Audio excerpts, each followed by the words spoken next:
Indahnya ekonomi Islam, berkah dan menyejahterakan.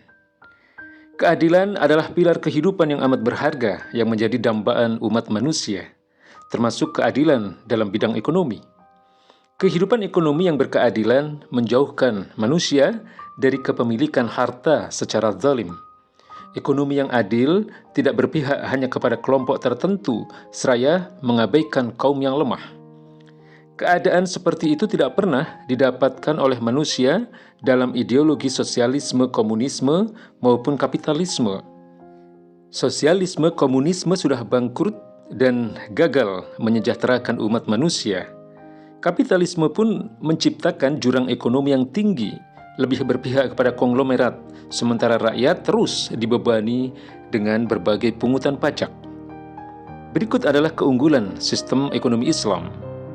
Sistem ekonomi Islam terbukti menjamin keberkahan dan keadilan, keadaan yang tidak pernah bisa terwujud dalam ideologi selain Islam. Ada 3 hal penyebab Islam mampu menciptakan kehidupan yang berkah dan menyejahterakan. Pertama, setiap Muslim, termasuk penguasanya, menjalankan aturan Islam didorong oleh ketakwaan kepada Allah Subhanahu wa Ta'ala, bukan semata karena motif ekonomi, yakni mendapatkan keuntungan. Nabi Muhammad SAW bersabda, "At-tajiru sadduqul amin ma'an nabiyyina was-siddiqina wasyuhada." Pedagang yang senantiasa jujur dan amanah akan dibangkitkan pada hari kiamat bersama para nabi, siddiqin, dan para syuhada. Hadis riwayat Tirmizi. Para penguasa juga diperintahkan oleh Allah Subhanahu wa Ta'ala untuk menunaikan dan mengelola harta umat sebagai amanah dengan sebaik-baiknya. Demi menjaga kehati-hatian, Khalifah Umar bin Khattab radhiyallahu anhu misalnya sampai memperlakukan harta rakyat seperti harta anak yatim, yang tentu besar dosanya jika harta tersebut diambil secara zalim. Kedua, syariat Islam mencegah konsentrasi kekayaan hanya pada segelintir orang. Dengan begini akan teratasi kesenjangan sosial di tengah-tengah masyarakat. Islam mewajibkan negara untuk menghapuskan setiap peluang akumulasi kekayaan hanya pada elit tertentu. Sebagai kepala negara, Rasulullah Shallallahu Alaihi Wasallam misalnya pernah membagikan harta rampasan perang Badar hanya kepada kaum muhajirin, bukan kepada kaum Ansor, kecuali 2 orang saja di antara mereka yang memang du'afa. Hal ini dilakukan sebagai pelaksanaan perintah Allah Subhanahu wa Ta'ala, "Kaila yakuna dulatam bainal aghniyai minkum," supaya harta itu jangan beredar di antara orang-orang kaya saja di antara kalian. Quran Surat Al-Hasyr ayat 7. Ketiga, Islam telah mengharamkan memakan harta orang lain secara zalim.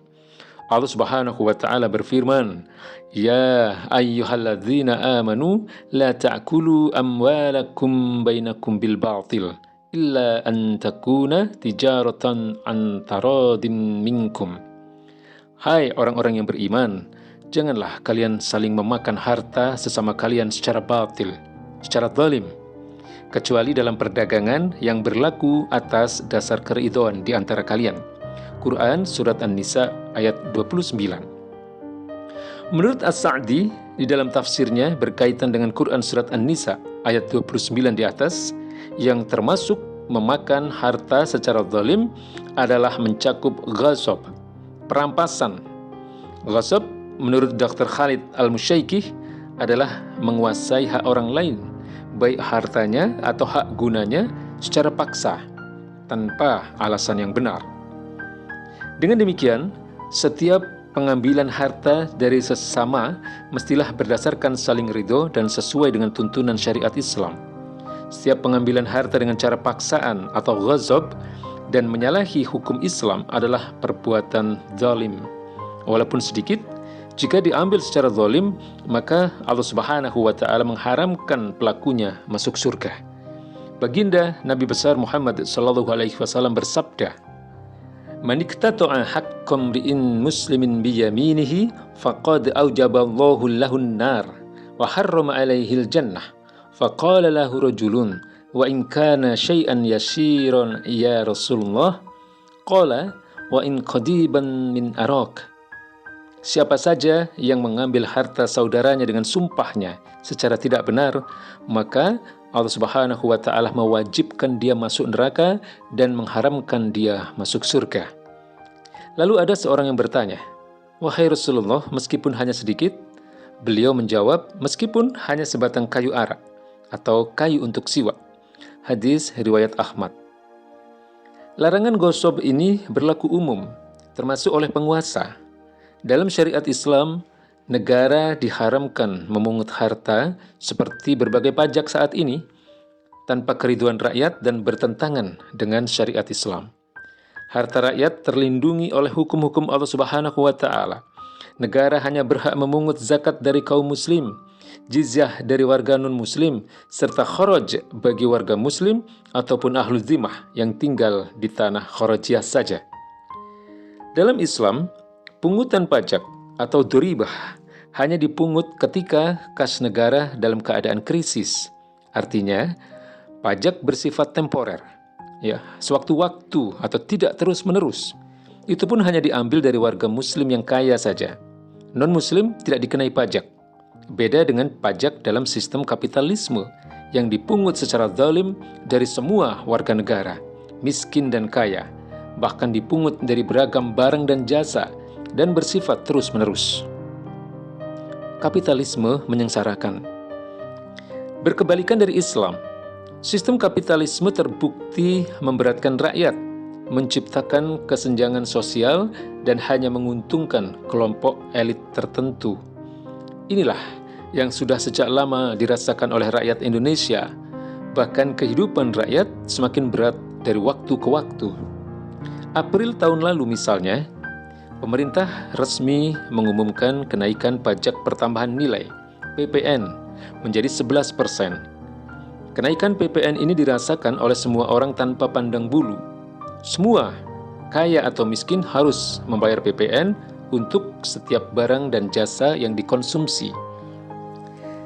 Lalu, bukannya membantu transportasi publik, pemerintah malah berencana membedakan tarif KRL antara warga kaya dan miskin. Bagi keluarga kaya akan dipungut tarif lebih besar dibandingkan kelompok miskin. Selain tarif KRL untuk orang kaya, pemerintah juga akan memberlakukan BPJS untuk orang kaya. Sebelumnya, Menteri Kesehatan Budi Gunadi Sadikin keberatan dengan orang-orang kaya yang menggunakan BPJS untuk keperluan berobat. Padahal, semua warga dipungut biaya atau iuran BPJS, kaya maupun miskin, tidak gratis. Distribusi gas LPG 3 kg misalnya juga mulai dibatasi. Hanya diperuntukkan bagi warga yang menggunakan KTP dan terdaftar dalam program penyasaran percepatan penghapusan kemiskinan ekstrim P3KE dan data terpadu kesejahteraan sosial DTKS. Padahal gas sejatinya adalah milik umum. Artinya setiap warga berhak menikmati energi tersebut dengan harga yang terjangkau, bahkan jika memungkinkan secara cuma-cuma. Di sisi lain, pemerintah malah berencana memberikan subsidi untuk motor dan mobil listrik, masing-masing 8 juta rupiah dan 80 juta rupiah per unit. Alasannya untuk mengurangi beban subsidi BBM di APBN dan pelestarian lingkungan. Sudah pasti yang menikmati kebijakan ini nantinya adalah para produsen mobil dan motor listrik, bukan rakyat.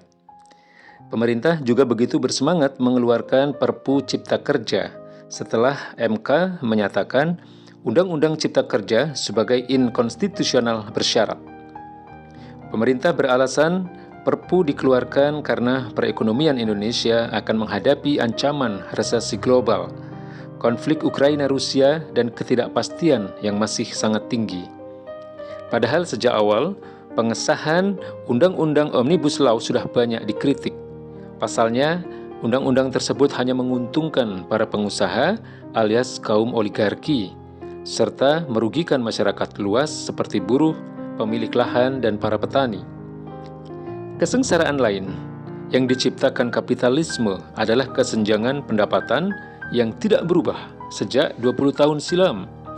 Menurut Tim Nasional Percepatan Penanggulangan Kemiskinan, TNP2K, 1% orang kaya di Indonesia menguasai 50% aset nasional. Kaum oligarki juga menguasai lahan lebih banyak dibandingkan rakyat kebanyakan. Presiden Jokowi mengakui bahwa 1% orang Indonesia menguasai 59% lahan di negeri ini. Majalah Forbes versi Asia pada akhir tahun lalu menyebutkan pengusaha batubara Lau Tuk Hwang menjadi orang terkaya nomor 1 di Indonesia dengan kekayaan 25,2 miliar US dollar atau sekitar 378 triliun rupiah. Ironinya, menurut riset harian Kompas, ada 68% atau 183,7 juta orang Indonesia tidak mampu membeli makanan bergizi. Padahal banyak konglomerat, seperti Lau Tuk Hwang, sumber kekayaannya berasal dari harta milik umum atau rakyat, seperti tambang batubara dan sebagainya. Semestinya, barang tambang seperti batubara, minyak dan gas bumi, mineral, dan lain-lain yang merupakan milik umum tersebut digunakan untuk kesejahteraan rakyat, bukan malah dikuasai oleh oligarki. Semua kerusakan yang diciptakan ideologi kapitalisme itu telah dirangkum Allah Subhanahu wa Ta'ala dalam firman-Nya, "Zaharal fasadu fil bari wal bahr bima kasabat aydin nas liyudhiqahum ba'dalladzi amilu la'allahum yarji'un." Telah tampak kerusakan di darat dan di laut karena perbuatan tangan-tangan manusia, supaya Allah Subhanahu wa Ta'ala menimpakan kepada mereka sebagian dari akibat perbuatan mereka agar mereka kembali ke jalan yang benar. Surat Ar-Rum ayat 41. Meski secara real mempraktikkan ideologi kapitalisme, elit politik dan penguasa di negeri ini tetap tidak mau mengakui bahwa sebenarnya mereka telah menerapkan sistem kapitalisme. Di sisi lain, mereka malah terus mengobarkan permusuhan terhadap ideologi Islam dengan menyebutnya sebagai ancaman radikalisme. Padahal satu-satunya solusi atas berbagai mafsadat, atas berbagai kerusakan ini yang sudah diciptakan berbagai ideologi buatan manusia, hanya Islam. Islam dan syariatnya bukan saja punya kekuatan dan kemampuan menciptakan kesejahteraan untuk rakyat. Lebih dari itu, penerapan syariat Islam adalah bukti ketaatan seorang hamba kepada Allah Subhanahu wa Ta'ala dan Rasul-Nya. Sebaliknya, mengabaikan syariat Islam adalah pembangkangan yang nyata kepada Allah Subhanahu wa Ta'ala dan Rasul-Nya. Wallahu a'lam bishawab.